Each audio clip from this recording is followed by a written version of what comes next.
Yo, yo, yo, what's up? It is double A in the house. We really doing that today? It's Thursday. It is Thursday. It's a Piss You Off Thursday. And what better way to start with a show Thursday without some banter? So, guys, I have gone on and filled Arianne in on the case. Well, So, there's still a lot of reading. yeah.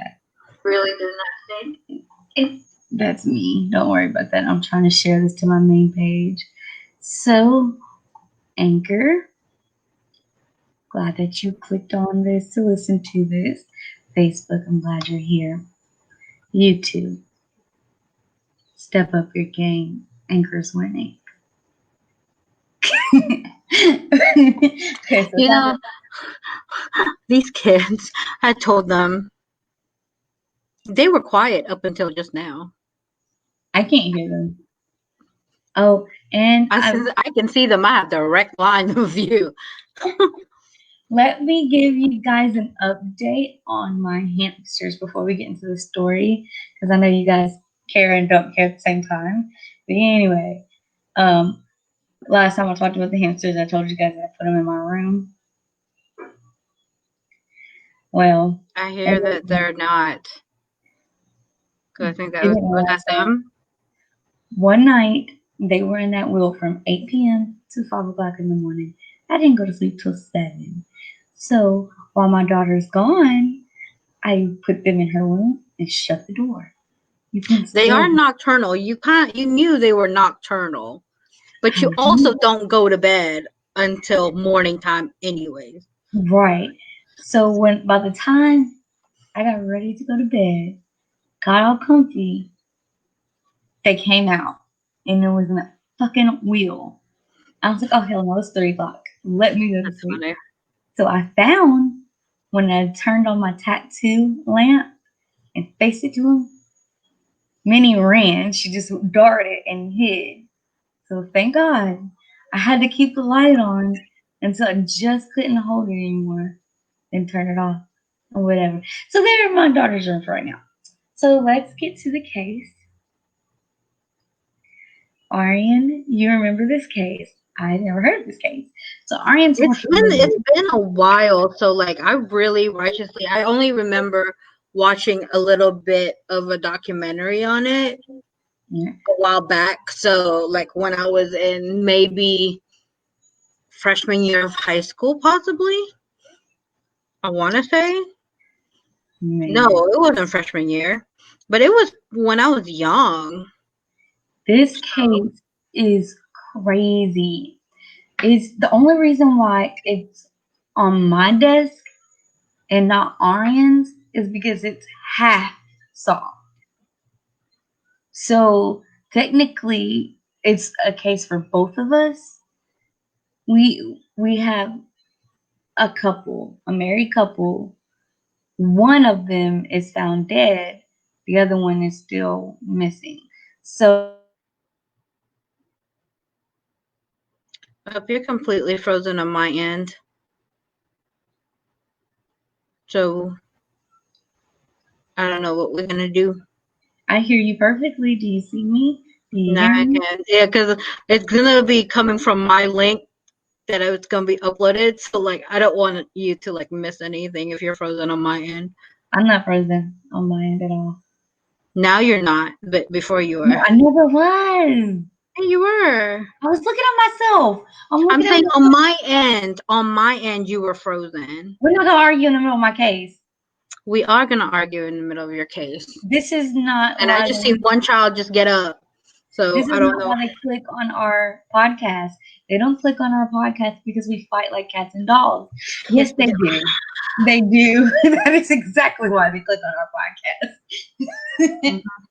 I'm still trying to read. So if you guys like see me just blankly staring, I have the split screen and I have the website up on another screen right now. So I'm literally reading. I'm gonna tell you this. I have 2 monitors and both of them are split screen, so my eyes are gonna be everywhere. This case is everywhere. we're going to start by a little bit of a background, and then we're going to break down how it all ties together. Okay. All I can tell you that made sense at the beginning was the husband and wife. Their name is John and Linda Soas. They lived in John's mother's house. That's like the only thing that makes sense out of this whole entire case. And that's nothing. So, Susan Caulfield or whatever, Susan Kaufman was Linda's best friend. And she would often ask, like, why didn't John and Linda stay in the mother's guest house? And that is because the guest house had been rented out. It had been rented out to a man named,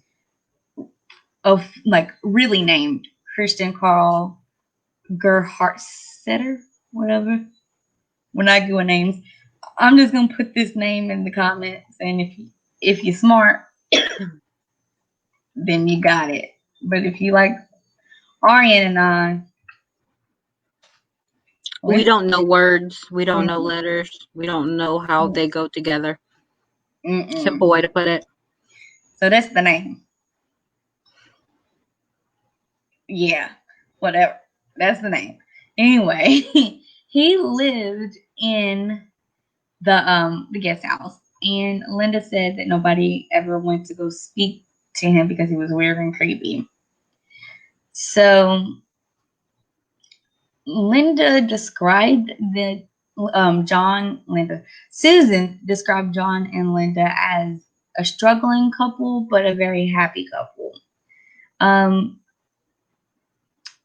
We're gonna really break down what I found out about Christian and then bring it all together, tying Christian in with the couple. It's honestly bizarre.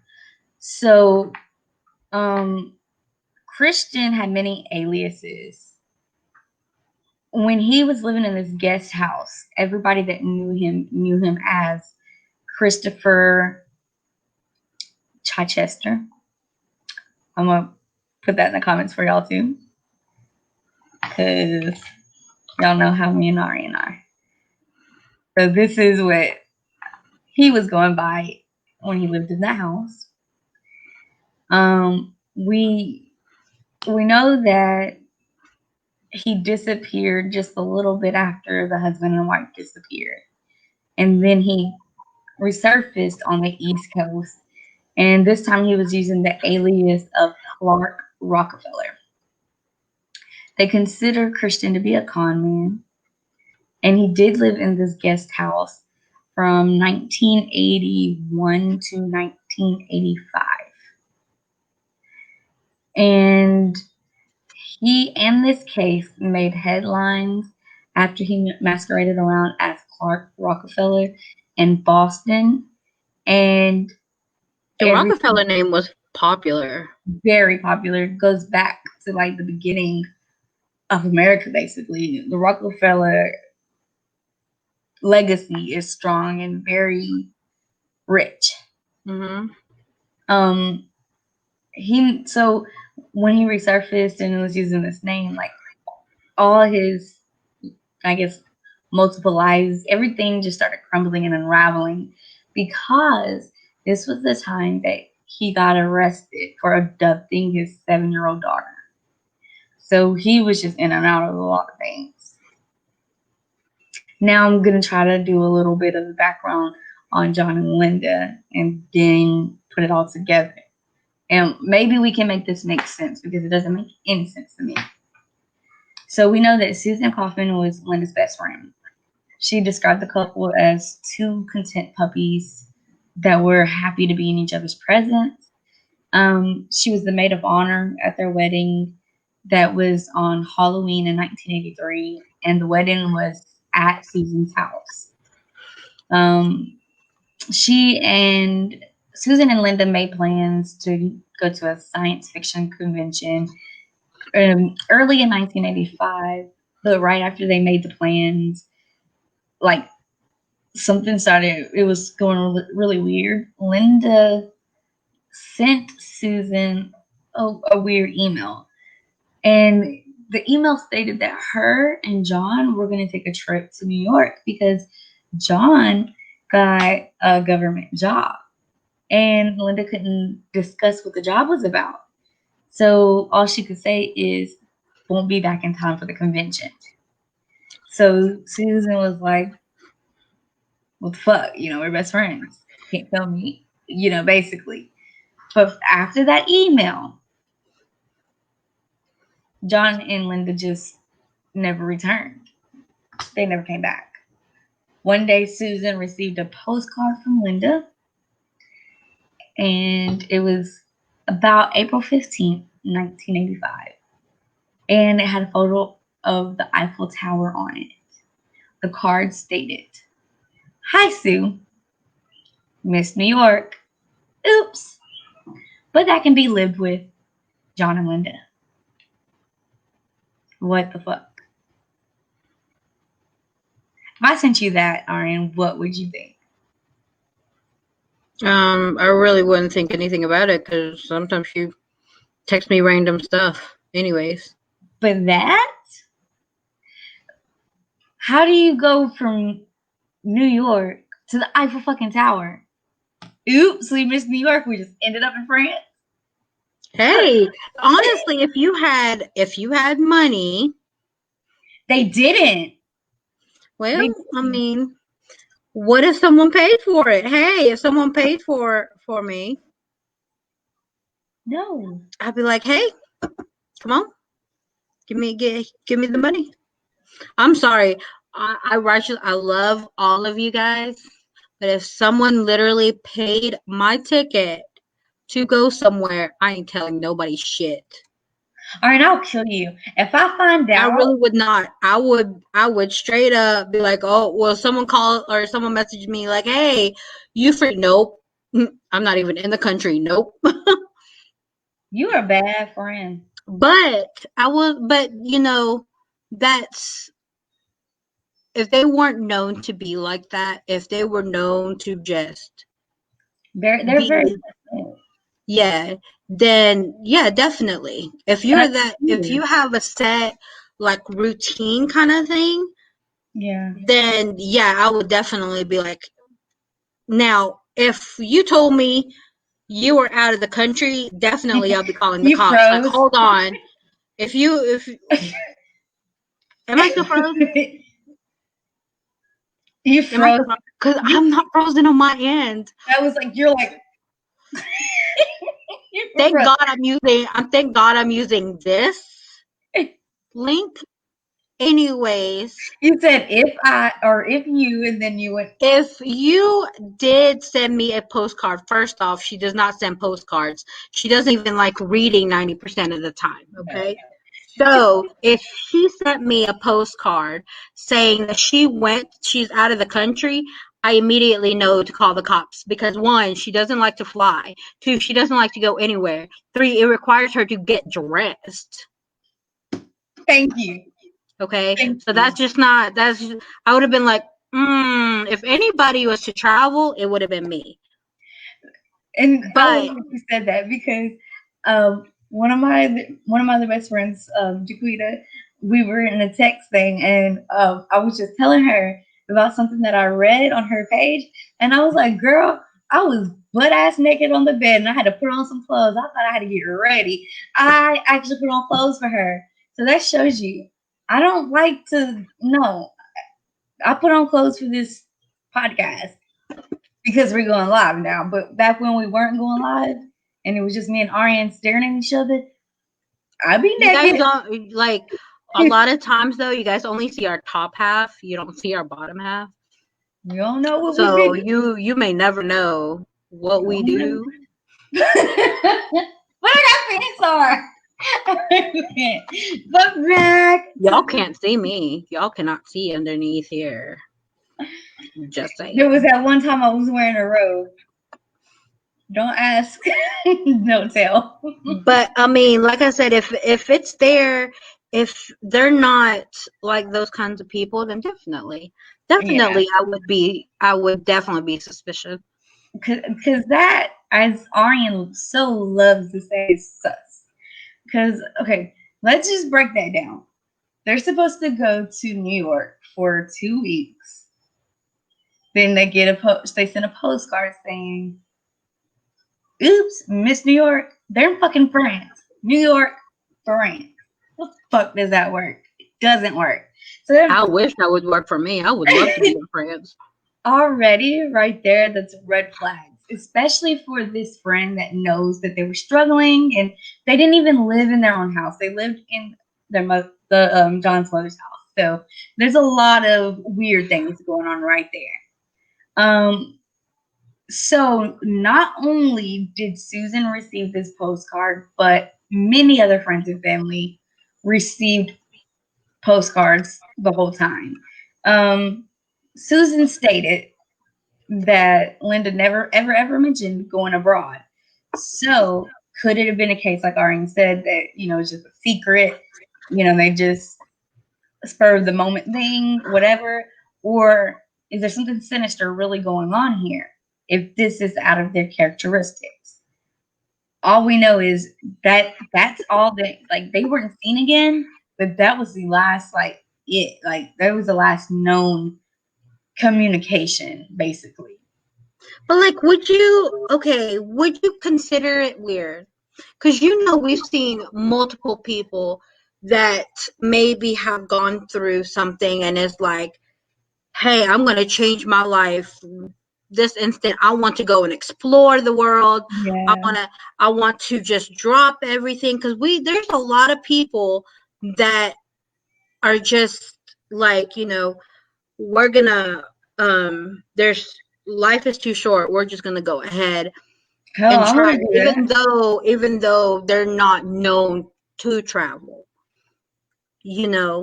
So would it be considered weird for them to just be like, well, I mean, now we're in Paris? Well, consider the fact that they didn't have the means to do that.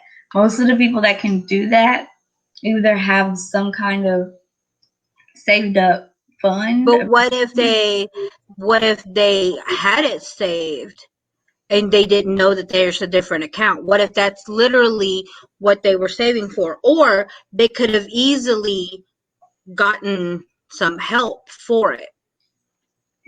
That's something we'll never know. But as we go further, I mean, it turned out into a trial and a case. So, I mean, that's not the case. Now we know it's not the case. I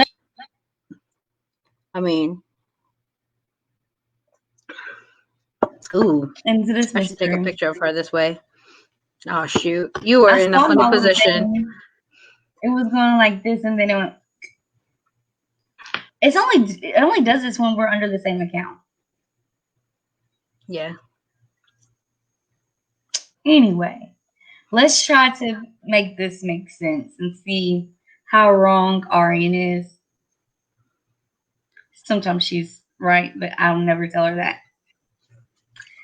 Thankfully, y'all can't see what I'm doing with my hands right now. I'm not doing anything bad, just to let you know. It's just literally my nipples are like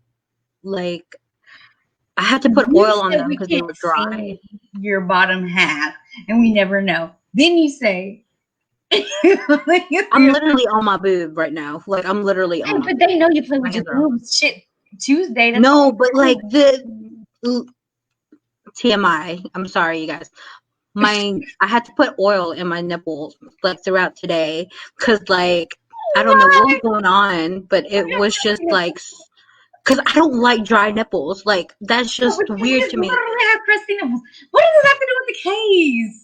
I was just saying, if you guys happen to see like my hand randomly come up like right here. Oh, wait, my shirt was up. This podcast shall talk about the case. Free. I'm gonna stay quiet. Talk about the case.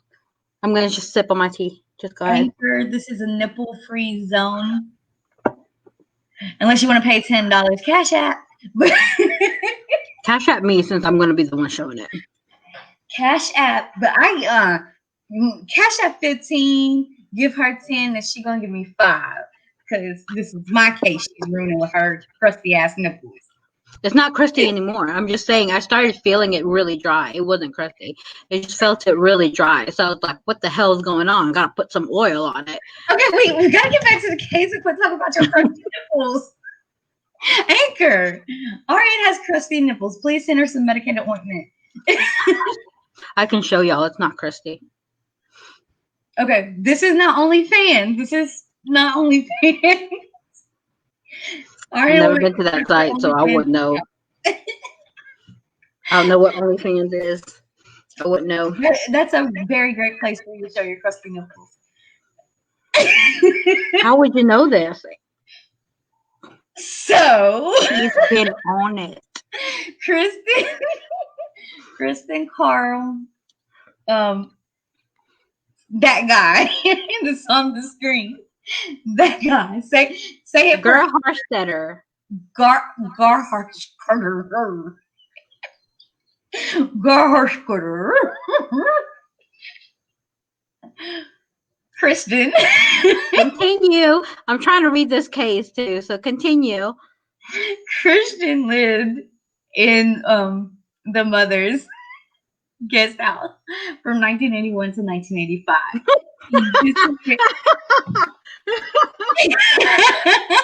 Hold on. We have to put this up. Who wants the link? We're going to get Brian to make us a link. Can you name it? Arianne's crusty nipple? It's not crusty. I will show you. Not now because you probably put vegetable on it. Oh, it's not crusty. Are you about to put your nipple on camera? You cannot do that. This is not the right platform for that. We will get banned. It's not crusty. It's really soft. Especially now that I put oil in it. Okay, guys, she will video her crusty nipples if you pay $20. I get 10. Anyway, back to the case. So he disappeared shortly after John and Linda disappeared. John and Linda were reported missing on April 8th, which was 2 months after they were last seen. Let's see. They left behind their 4 cats, and Linda left her job at the science fiction fantasy bookstore called Dangerous Visions. That sounds dope. Ooh, that sounds like a sex store. I want to explore. I want to explore that. Okay. Authorities stated that they had a happy marriage and weren't having any problems in their lives in 1985. They lived with, of course, they lived with Jonathan's mother. Jonathan's mother died 3 years after the disappearance. Kristen was accused of killing John. And you want to know why he was accused of killing John? You interested? Why was Kristen accused of killing John? Yeah. So the guest house or the main house or all the houses, sounds rich. Anyway, they're being renovated and they found John's remains in 1994. Mind you, they went missing in 1985. Ooh, when was this? 1994? When the remains were discovered. What month? I was 3, depending on the month. It doesn't say the month. It just says the 94. Why does it matter how old you were, crusty nipple? Because, I mean, you gotta think. We were 3 or 4. You were 4 or 5 because you old as hell. Okay? First of all, crusty nipple, watch your mouth. Then, okay. It's not crusty. She will make me pop this nipple out. It's not. I mean, if we put your nipple on the screen and we get banned, I'm changing your Facebook name to Crusty Nipple. Look now, you 3 viewers. We promise we are actually saying a case. We are in the middle of a case. So we have to keep stopping because Arianne's got crusty nipples. It's not crusty. I put oil in it. It just didn't feel right. So I was like, before it gets bad, let me put oil in it. And I know I'm not the only one that puts oil on their nipple. Okay? Let's get the people that just joined back up to speed because this case is weird. Almost as weird as your crusty nipple. 85, 90. So They were what? a long time. 9 years. So people that have just joined basically have a husband and wife that disappeared. Supposedly went to New York, but then went to Paris, and then weird. But now we're up to finding remains after a house has been renovated. Basically, we'll keep going over it as time goes. But so we just discovered that the house was being renovated, and they found John's remains. But still, the courts wanted to scrutinize John and Linda's relationship. It actually became a very crucial theme for the trial. But like trying to badmouth their relationship? Well, not really badmouth it, but I mean, you have to think they only found John's remains. So there was a lot of questions going on. Why is his remains the only remains found? What happened? And then you got to think about the postcards. They're supposed to be in New York, but then there's postcards coming from France, and not just the one person, but several friends and family. So it's a lot of weird shit going on here, and of course they're gonna. I can see why it'd be scrutinized, because this looks very, as you say, sus. This is very sus. So Christian was he was arrested because of this, and then the charges were filed against him in March 2011. He was actually found guilty in 2013, and currently he's serving 25 years to life. And then he got 2 additional years because jury found that he did use a blunt object and a sharp instrument as weapons in the killing of John. It is also noted that this is not a death penalty case. And we have a deputy district attorney as Habib Bakane. Wait, where was this trial? Where was this trial? In New York? It was in Boston, baby. Boston. Oh yeah, they don't. I don't think they do the death penalty up in Boston. I'm gonna put the name of this district attorney at the top, guys. Oh, let me see if Kitty Cat knows about this, because you know he literally lives like 10 minutes from Boston. Oh, I thought you were gonna talk about, does he know about your crusty nipples? Because now the world does. I'm pretty sure he does. Everybody, like, I have no shame. I literally had to put oils in them. Okay. Anyway. There's no shame in putting oils in your nipples, guys or girls. So this district attorney, that name there, Habib Bakane. Yes. Yeah. Anyway, he or she tried to paint a portrait of the couple as young and in love and all this beautiful stuff. However, Christian's attorneys want to flip that, and they stated that Linda could have been the killer because she's still not found at this moment. That's very typical. Yeah, and it is still weird. Like, I'm still. Oh, I should take a picture while she's frozen. Hold on, you guys. If you guys don't understand, if you guys do, oh dang it! I always miss like the perfect time when she's frozen. She will screenshot the hell out of everybody else but herself. I'm the screenshot queen. I get you, but you can never get me. Anyway, friends. We're not going to talk about your crusty, rusty nipples. We're not going to talk about anything else. Got oil. On the case. This is a very weird case. And as weird as your nipples are, this case is more interesting. It's got oil, and it's a pretty nipple, too, by the way. It's a nice Filipino nipple. So, anyway, since they're noting that Linda could be at fault here because she's still not found. Right. I mean, it's a typical defense attorney move. If the husband's dead, the wife's not dead, the wife is nowhere to be found.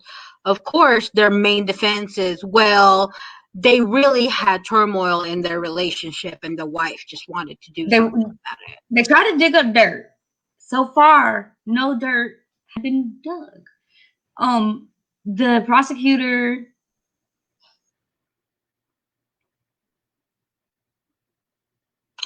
she froze again. Stan. Did you finally get your picture? You finally got your picture. Go ahead. Continue on about the district attorney. Go ahead. Let's continue on with this case. Brought several witnesses to stand, and it was like including friends and family, closest friends and family, or everybody that knew them, basically. Okay. And they tried. This was it's a guy. This was his strongest attempt. I don't know what to do. I don't know. I can hear you. Oh. I can hear you the whole freaking time. You were frozen. It just circles and pops out. It just takes a second. And our Anchor listeners will not miss a beat on anything I'm saying. So Anchor, keep on listening, baby. I'm so glad you're not saying Arianne right now. Wait, I'm scratching my eye. I'm looking straight up your nose, your big old fat Filipino nose. I got it from my birth father. Thank you very much. So where'd you get your crusty nipples from? From everybody. Okay, anyway, back to the case. So Catherine Jacoby, who is Linda's younger sister, is another person that testified. She said that she saw Linda on February the 8th, 1985. And she is the one that filed the missing persons report on April the 8th, 1985, after the kennel called saying that Linda had not picked up her cats. Remember the beginning? She got 4 cats and all that shit. So now it's a thing of negligence. So she, Catherine said that Linda was never violent and she was very interested in science fiction, which we know because she invited Susan to the science fiction convention. She was also interested in unicorns. Yeah.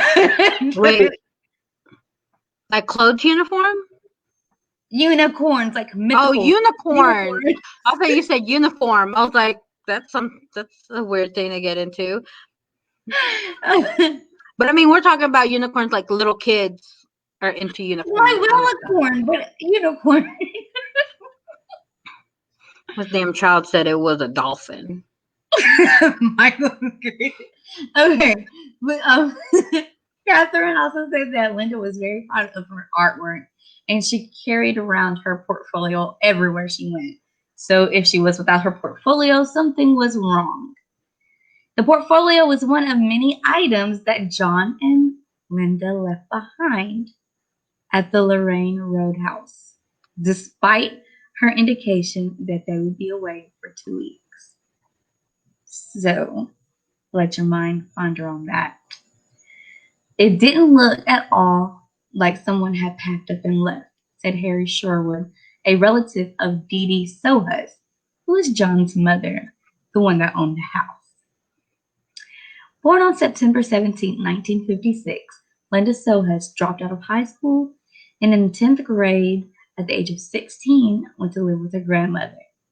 In early February 1985, Linda stopped by her mother's West Los Angeles home and asked her if she could leave a new white pickup truck at her house when she traveled to Connecticut. Mayfield said no because she did not want the responsibility of moving it once a week for street cleaning. Mayfield said that she and her daughter made plans to see cats when Linda returned, but Mayfield never saw her again. According to her mother, Linda had 5 cats that were like family, and she would not have abandoned them. The defense countered that Susan's description of the couple and questioning how much she could have known if she was not present in the couple's everyday life and only really saw them a few times in the year prior to their death. The defense also claimed that Linda acted suspiciously before the couple's disappearance. Though she told Susan that she and John were going on a 2-week trip to New York, she told her mother, Susan Mayfield, that they were going to Connecticut. Linda visited her mother and her sister in February. She said they were leaving town and would be gone approximately 2 weeks. She told her that John had a job opportunity for a computer job, and that was the last time that she was seen or heard from. Authorities believe that the same person that killed John is the same person to have killed Linda. John's body was discovered in 1994 in the backyard of 1920 Lorraine Road in San Marino, California, where he lived with Linda. Christian Karl, that name. Say the last name. Gerhartseiter Was charged with murder and is on trial for his death. There is some evidence that Linda was alive in the years following her disappearance. Some of Linda's friends and relatives received postcards supposedly written by her and mailed from France, but authorities were unable to authenticate the writing on the cards. Handwriting experts disagreed as to whether they were Linda's writing or not. Her boss also received from a credit card company, received calls from a credit card company and an employer asking her to serve as a reference for Linda. Christopher, that guy, who's also known as that guy, told John and Linda's friends and coworkers that they had gone to Paris for an extended honeymoon. Then they were on the East Coast doing secret government work. Christopher himself disappeared before the police could actually interview him.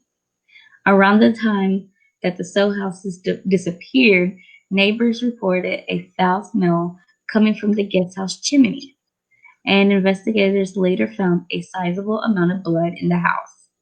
A few months later, a friend of Chichester noticed a patch of disturbed ground near the guest house. He accepted that Chichester's explanation was that he had been digging up due to plumbing problems. The Sow houses property was eventually sold in 1994 when the new owners were putting in a swimming pool. They found a partial skeleton of a small adult Caucasian male wrapped in 3 plastic bags. The man had died of blunt force trauma to the head. The skeleton matched Jonathan's characteristics, but authorities were unable to identify it for years because there were no jawbones or teeth, and they didn't have a DNA sample from Jonathan's biological relatives. The skeleton was finally conclusively identified as his in 2010. Investigators excavated the property and used ground-penetrating radar to look for a second body, but they found nothing of interest. The Sow houses case received additional attention in 2008 when Clark Rockefeller kidnapped his younger daughter during a custody dispute with his ex-wife. He assaulted the caseworker supervising their visitation, fled and took the child from Massachusetts to Baltimore, Maryland, and was arrested there a week later.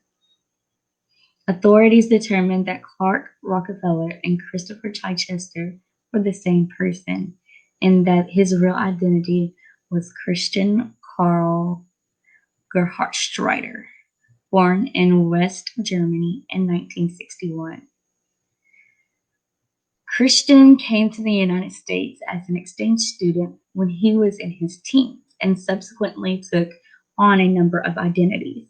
He attended a high school in Connecticut and for a short period of time, the University of Wisconsin in Madison. He married in Wisconsin in 1981, but his wife later said that he left her the day after the wedding. She finally obtained a divorce in 1992. Christian moved to California and started calling himself Christopher Chichester in 1983. He claimed he was a baronet and gave the impression of being wealthy, cultured, individualistic. He adopted the Rockefeller identity in 1993 and posed as a member of the wealthy, prominent family of the same name. His wife filed for divorce in 2006 after 12 years' marriage. She moved to England with their daughter, and her ex-husband was granted only 3 supervised visitations a year. It was during one of those visits that Christian abducted the child. He was sentenced to 5 years in prison for the kidnapping. Let's see. In March 2011, Christian was charged with Jonathan's murder.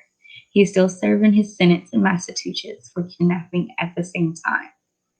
He has not been charged in connection with Linda's disappearance. His attorney stated that Christian remembered little of his life before 1993 and barely knew John and Linda and was not involved in their cases. At his trial in 2013, Christian's defense admitted that he had committed many crimes, but maintained that he was innocent of murder. The defense suggested Linda had murdered her husband and then walked out of her life. The prosecution's case against Christian was almost wholly circumstantial. No motive for the murder was suggested, and he did not testify. He was convicted of Jonathan's murder in April 2013. The prosecution believes Christian murdered Linda as well. Linda was very interested in science fiction and belonged to the Los Angeles Science Fantasy Society.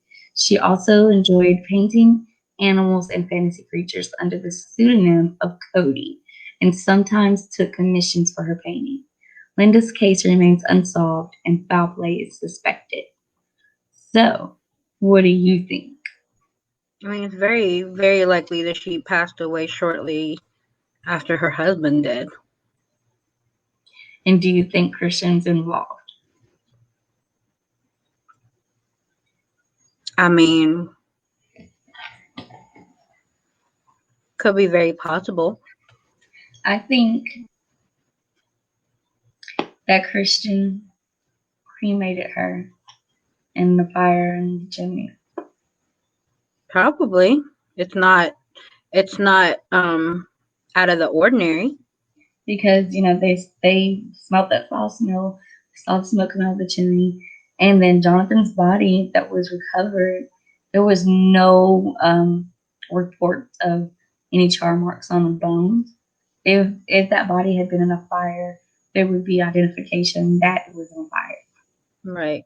So, with that being said, it would only make sense that her body was the body that was burning in the chimney. And I do think that before she died, that Christian made her write all these postcards out to. Well, here's the thing. Okay, so depending on how her handwriting is, because anybody can copy my handwriting righteously, because my handwriting is nothing like special. It's literally an ordinary. It's not too small, not too big. And here's my thing. Here's my handwriting. Yeah, so there's some people that can mimic that handwriting. So take me for example. Okay, I've gotten to the point where I can mimic my mom's handwriting to that point, even not just her signature, but how she would write. Period. I can mimic it, and like my handwriting, people can easily mimic that. And it's nothing like, how can they go off and say, oh, well, say I passed away. Like there's a whole bunch of like letters coming from me or whatever after my supposed death. And they're like, well, you know, these are her handwriting. The problem is my handwriting changes. So like, I don't have a specific pattern. I literally change it up. I really should have a pattern just in case anything happens to me. And they feel like, well, I can understand that, because like if I'm writing, depending on how much I'm writing, it can be all one way neat, or it can turn a different way. And then sometimes I write really fast because I have carpal tunnel on my hand cramps up. But typically, even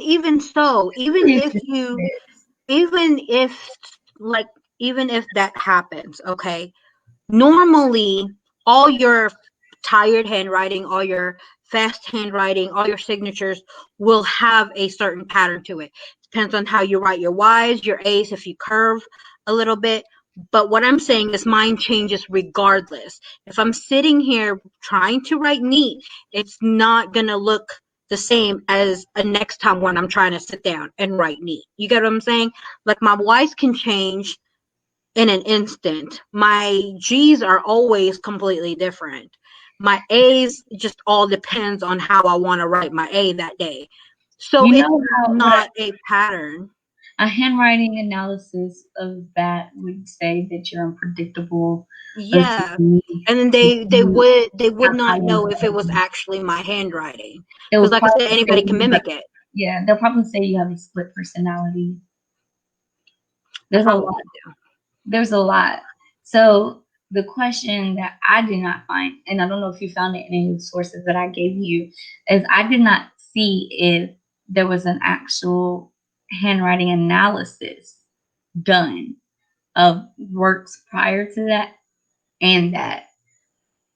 Because I know that handwriting analysis is it's damn near as good as certain. They use it a lot. It's damn near pretty on spot. I can sit here and write something, and they can tell you how fucked up I am just because I write pretty. Let's see my whole life story. I mean, even just a little bit of a different curve on the A, or if you know how sometimes when people write, they do a cursive in the middle of their words, and like they say it's normally the same exact letter that people try to cursive when they're trying to write. Like when there's a Y, people try to cursive that a lot. Or if there's a I don't know. My Y's are different. Mine's cursive, or mine's straight. I don't know. I don't know how that would go. But like sometimes they say most of the time when people writing words, like a lot of times their middle letter or the middle letter of the words are normally cursive. Okay, so they have a pattern on how they write cursive letters. So with that being said, like I said, mine is completely different. Like I can have cursive letters, but my cursive Y's one day will be way different than the cursive Y's on the next day. And it's not because I'm rushing. It's not because my hand's cramping. It's literally just because I didn't want to write it my old way. So do you think she really wrote this, or do you think that no, I mean, I don't know what the letter is. It's possible, or it may not. I'm saying like I haven't.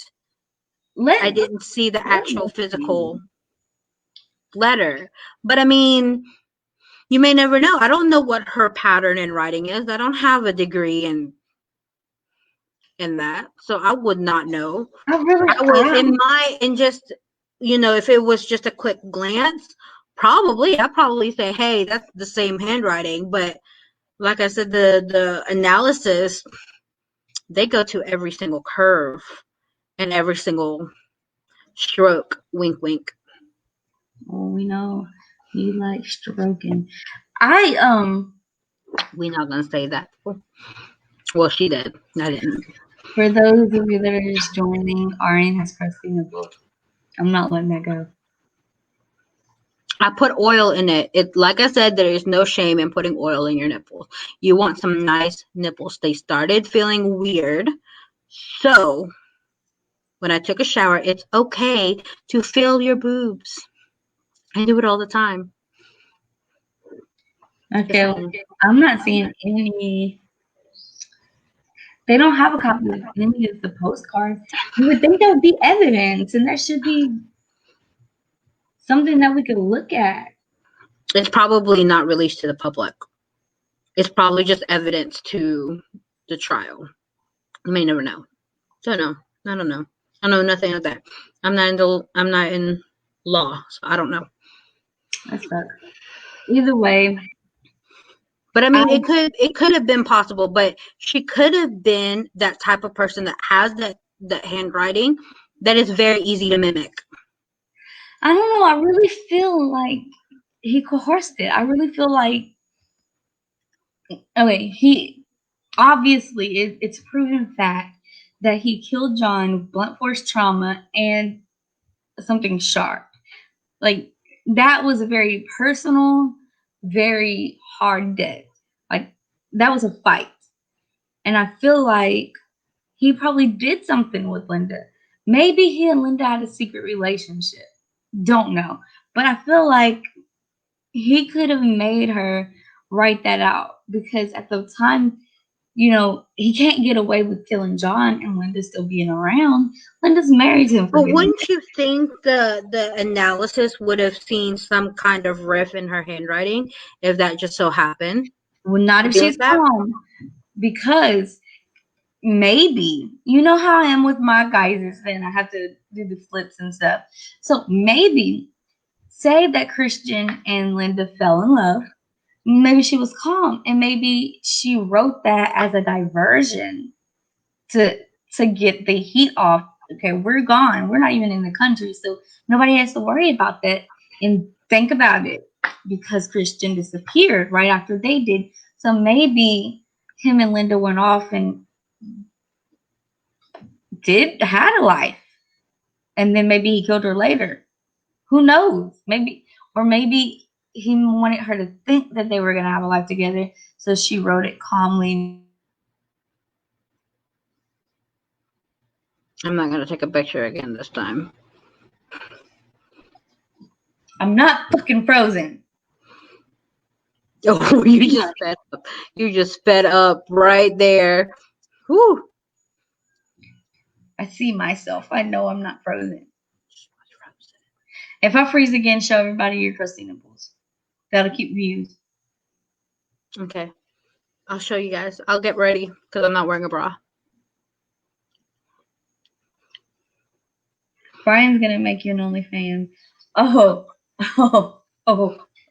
shit! I'm not. Oh shit! I wasn't fast enough. You were just like. I'm just gonna sit here going like this. Okay. That's how I'm gonna talk from now on because I don't trust her. But I mean, like, it could have been possible that they were in an affair with each other.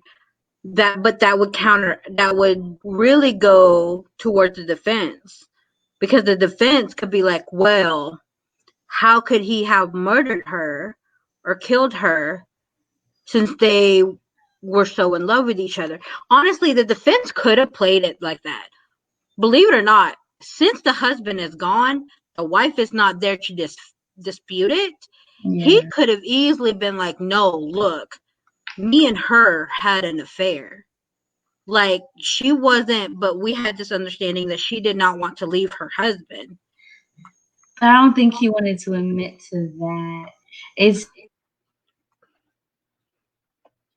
But I mean, if you are, what am I trying to say?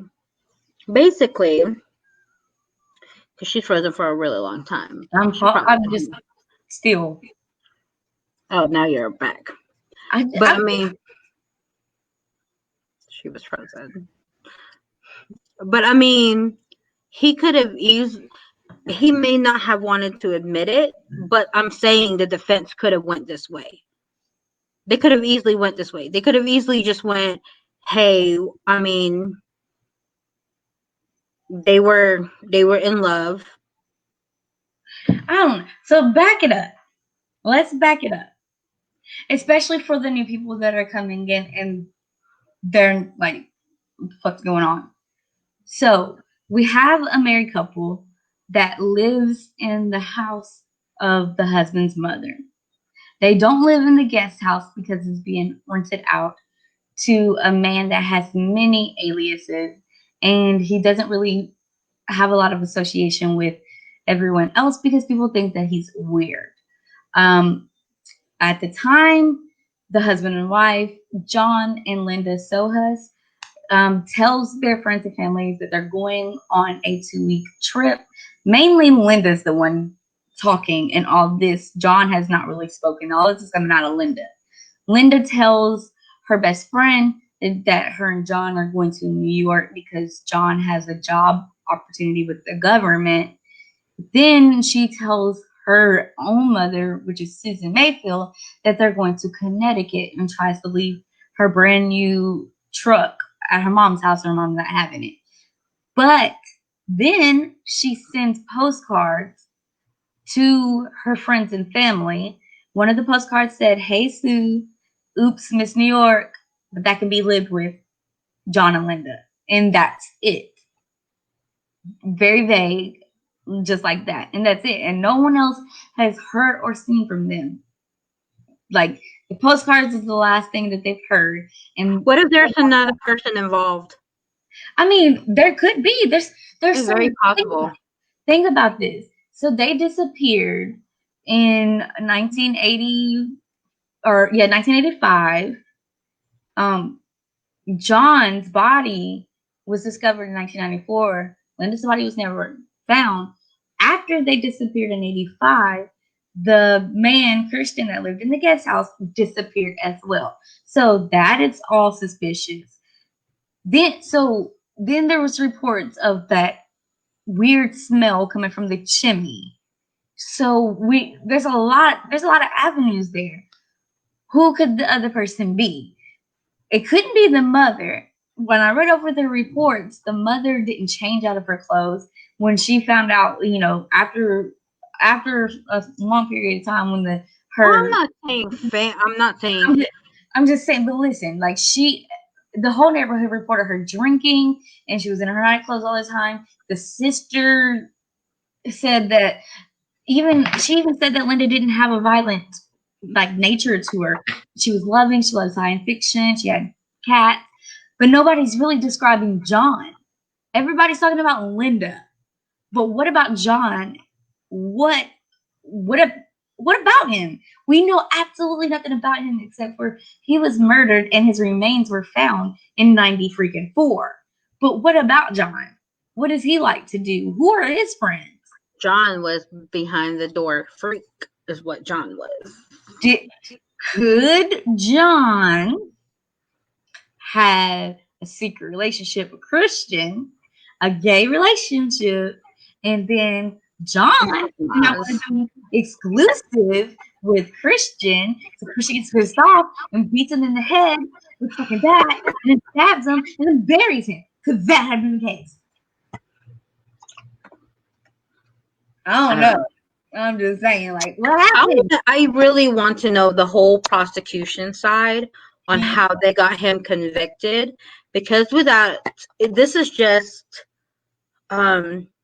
suspicion, and the fact that he was there when they disappeared, which is, quite honestly, he disappeared. Suspicious. But guess what, how Bailey says suspicious. But guess what, best friend? I don't want to know. He's still in jail right now, so you can send him a letter. I know, but I don't want to write a letter. Look, I'm scared. The murderers all the time. I don't want to. You don't have to put your address. What if they find me? Get a P.O. box, baby. What if they find me? How they gonna find you? He's locked up. He's serving 25 to life plus 2 additional years. Hey, they could. The guy that killed that little girl was able to get on freaking Facebook, and he's in jail for life. Everybody can get on Facebook. Guards sneak that off. All they gotta do is give the guards a little booty, and they can get exactly. So they could easily get something and do something. Let me tell you, Arianne, nobody wants to come kill you. Okay, you got crusty nipples, baby. Okay, so wait. First off, it's oily nipples now because I got oil now. Second off, what do you see? Look, if I die, okay, I will identify you by your crusty nipples. If I die, look, I got this mole on my neck. You guys can identify me with this unless they slash my throat. Now, here's the thing, guys. Okay. Amber, I don't trust Amber doing none of my funeral stuff or my eulogy. Do not. I'm saying this to everybody. If Amber starts going up to try to make a death speech for me, someone tackle her down. Okay, first of all, immediately. Why? Tackle her. The only person that's allowed to make my speech is my mother, not even my sister. My mother. Bitch, okay? You're gonna be dead. I'm gonna be up there at the podium. You don't, because first off, she's gonna start twerking in front of everyone. I'm not gonna twerk. It's a funeral. I'm not just gonna twerk. I don't, She's gonna plus, twerk. I got a bad hip. I got sciatica. She's gonna twerk. Someone tackle her down. I got sciatica. I'm not just gonna be twerking this. I'm gonna be very freaking honest. Just tackle her, and then okay. So maybe she'll start crying. Maybe. No, but then she's gonna be like, "Bitch, why didn't you get an iPhone so I can locate your ass? Your ass would still be alive." This and that. No, I guarantee. Do not let her yell either.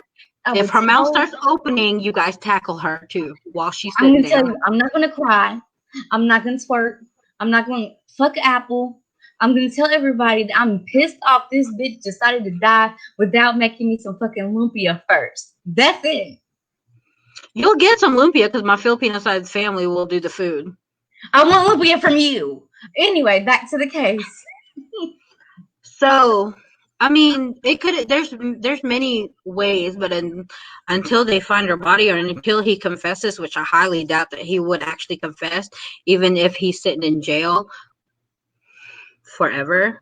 He's pretty much dead. He's getting free food. Let's see what. A free roof over his head. He's 59. Never know. He's 59. He got a while to go. Maybe they can torture it out of him in jail. Do they still do the torture shit in jail? Probably. Hell. We can get him. I just don't know. This whole the John part is what's the fishiest to me because there's like absolutely nothing on him. And it's like what we want to know. We want to know. They probably are just like, you know what? We're not going to really mention John because they did find his body and he's dead. But we're going to do her because we don't know where she's at. But I mean, wouldn't you want to divulge into the life of the husband? Because not really. Think about this. Something. Here's the thing. If they did find something, okay, say reporters or the defense or the prosecutor, they did look into both of them, okay? And then, but the problem is they didn't find anything really eye-opening with him, but he's dead. So they're not going to really mention him, honestly. They're really not. Is John gay? Did he give his booty to But here's the thing. If they did find out that he was gay, prosecutor would have, or not prosecutor, defense attorney would have jumped on in that. And then use that to go towards the wife and been like, look, the wife is gone. The wife knew that he was gay. Bam, killed him, disappeared. The defense attorney really would have used that against the prosecution. So either John is gay, either Christian and Linda had a secret relationship, or Christian burned her up in the chimney. I don't know. It may have been another body that he killed in the chimney. Never know. There's no other. It could have been a Jane Doe. What is that, like Hansel and Gretel, where they were going through and they had the candy house, and then they was trying to eat the little kids? Ain't that Hansel and Gretel? This one's like that. Like, is he just going around just killing people? Like cannibal? Just what? Making Linda stew? I don't know. This is weird, guys. I don't know. This is why to the point where my butt hurts.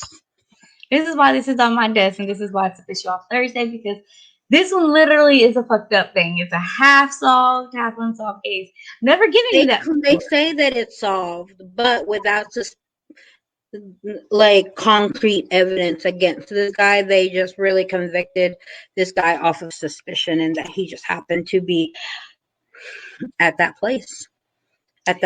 He happened to be the very last person that seen them.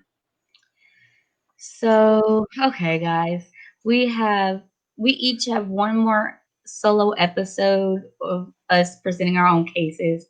2 Sunday Fun Days before season 1 ends. We're about to start season 2, and that's where we're going to share and research together, and we're going to present cases to you together. And it's going to be less of an interview, but more informational, but still we're going to have our own questions. And we do encourage you to question us as well. Give us any kind of details you would like. And remember, for our Sunday Fun Days, that is the day for us to recap any cases. So if you found any new information on any of the cases that we've done in our previous podcast, relay it to us. And you can DM us here. You can hit up our Gmail. Everything is pinned to the top of our Facebook page. Everything is included in our Anchor, and everything is included on our YouTube, because all the platforms are getting it from here straight. So what I can tell you is we are looking for a guest co-host. We want one for Sunday Fun Day. This Sunday, we do have 2 guest co-hosts. I'm postponing the big event I wanted to do, and also the big Sunday Fun Day I wanted to do. But this Sunday, I'm going to have not just Arianne, but 2 of my other best friends join us. Maybe I can get a third. We'll see. I'll ask around. But we are going to play a game. And it's much like the game that you guys had me and Arianne play by ourselves, and Arianne sucks. And I would like other people to play. It's the same game. It's not, let's just say it comes from the same source. It comes from the same book, but it's not the same game. The one I wanted to do would be too hard. It's too many letters. Arianne can't read. So we are going with this week. I have tomorrow. After tomorrow, I have one more school week. One more. So we're going to have somewhat of my brain back. A game. We're going to be playing some games out of this. We're just going to do some random things, and just want you to see how my friends and I act while we try to solve things out. Laugh at us because we're very goofy, and a lot of us have no sense at all. That's mainly me. I'm cuckoo, but it's cool. So I'll see if I can get a 4th person to join me. So it'll be 5 of us. So Arianne has no choice. 2 other people that you're going to meet, and maybe somebody else. I'm going to ask, and hopefully they'll say yes. We'll get on here and we'll just cut up, and maybe you guys can answer in the comment section, and we'll have somebody relay in the comments. So just some things that we're going to do. I cannot wait to do this. This is a really good thing that really test your brain. And if you're into true crime like we are, this is very good. I want to do that subscription-based one. I do too. The How to Hunt a Killer. I want to do that too, but it costs a lot. It's subscription-based. That's a sad part. This is one that we're not going to do together because... I do that all the time. Oh, wait. That's different than what I do. Totally different. We're not going to do that together. Anything that involves math. No. She don't know numbers, y'all. Mm-mm. She don't know 1, 2, 3s. So we have for you today. This weird ass case that's half solved, half unsolved. Don't know where Linda is, but we know John's dead. Yeah, and I still have kids awake. 10:48. Girl, it is 10:44. Exactly. They were supposed to, go to sleep because they were doing so well earlier. I think only one of them is going to have a pizza party tomorrow night, while the other 2 just sit at the table. Because I had a whole movie and pizza party that we were all going to eat in the living room. Because their bedtime over here, since they didn't got in trouble that one time, I done yanked that away. 8:30 they in the bed. 10:44. If I was there, my foot would be so up there, but they don't. If y'all kept on hearing me snap earlier, it's because they all of a sudden wanted to start talking. They were perfectly fine at 9 o'clock when I told them to lay down and have all the lights off, except for a lamp. Oh, so before I do get off of here, I want to recommend reading this book. I have this, and I have a deck of meditation cards, and it gives you affirmations and everything. Please listen to some meditation music, burn your incense, burn your candles, clean your body, and sage baby. I don't have none of that. I just listen to the thunder and the rain. But we are all about purifying our bodies. Hey, do what you feel like you need to do to relax and to be comfortable and to have a peace of mind. Because what works for one person does not work for another person. So make sure you find, and it's okay to explore different avenues. And it's okay to masturbate for it, okay? Just don't go around collecting blood for it. That part is not okay. Relax, okay? I suggest that you find a nice little Zen song and just masturbate to your spirit and let it relax your body. There's nothing wrong with masturbation. We talked about that when we were talking about BDSM. Absolutely that really relax. And honestly, it's more relaxing than sexual penetration. Like we said in the BDSM statement, that you can do a lot of things that don't have to necessarily involve sex, and pleasing yourself is another way to release that. So this week we are going to release all the stresses, meditate or masturbate, whatever you prefer. And I'll do that after the kids leave. And then on Sunday when we come together, we are going to do some fun games, and we will not be masturbating on camera. Brian set up an OnlyFans just for crusty nipple Arianne over there. First off, like I said, it's got oil in it, and it's a really good smelling oil. Like, it smells really good. This is bad. Anchor's gonna really be looking for the OnlyFans. We don't have an OnlyFans. I don't know what OnlyFans is. We're very freaking stupid. We're not gonna OnlyFans nothing. We're both married women. Again, meditate and masturbate. We're gonna be out of here, okay? Let us know how meditation and masturbation goes, babies. With that note, Double A is signing out.